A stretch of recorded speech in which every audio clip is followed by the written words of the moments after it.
Voy, paketlari ham chiqmabdi jigar. 2022-yilga Kia Red shunaqa yaxshi ko'raman. Bitta narsani ko'rsatib o'tdim, qarang. Sirena oldiga taqaldi, orqaga taqadimi? Polni taqaldi orqaga. Endi o'tiraman. 183 meni bo'yim. Akam oldidagi mestani qarang.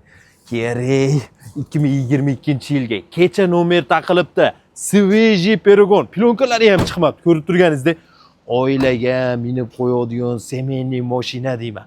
$8,800 mini tork ko'p tushmaydi. Kecha kecha Sveji Peregon nomer taq.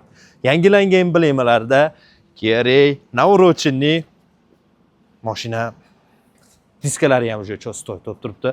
8,822-yilga unaqa o'ta qimmat aytishmadi. Nikel ruchka, beskulchovoylar, silpoy zona, elektropaket, kojinli salon, multirul, monitorlar qaralgan, podogrev sideniya, 30,000 probeg.